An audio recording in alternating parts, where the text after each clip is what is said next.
কি অবস্থা রাকিব সাহেব? না আপনার কি সমস্যা নিয়ে আসছিলেন আমাদের কাছে? অ্যাপেন্ডিসাইটিসের মধ্যে কি কি সমস্যা হইতো? সমস্যা আপনার এই তলপেটে ব্যথা করতো। হুম। আগে 2বার হয়েছিল, আচ্ছা তৃতীয়বার খুব অবস্থা খারাপ, মানে তীব্র ব্যথা। জি জি। তারপরে ডাক্তার কাছে আগে মালয়েশিয়া ছিলেন আগে? মালয়েশিয়া মালয়েশিয়া কি হসপিটালে ভর্তি হয়েছিলেন? না ভর্তি হয়ে নেই, ওই পরীক্ষা দিচ্ছিল। পরীক্ষা করার পর ডাক্তার বলছে যে ইমার্জেন্সি অপারেশন করতে।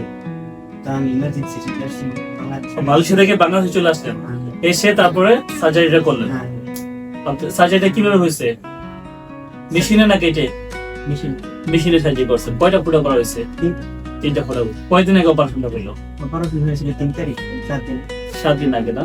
আচ্ছা, এখন আপনি সুস্থ আছেন তো না? আলহামদুলিল্লাহ। আজকে কি জন্য আসছিলেন? দেখাইতে আসছি সিলেটে। সেলাই কেটে দিলাম আর হলো কত কেটে দিলাম, ঠিক আছে। চাচি, আপনি কি, আপনার ছেলে এমন কি ব্যথা কমছে? তাহলে আমাদের এখন তো সুস্থ মোটামুটি না? জি। ঠিক আছে, তাহলে আমরা দোয়া করবেন। হ্যাঁ জি।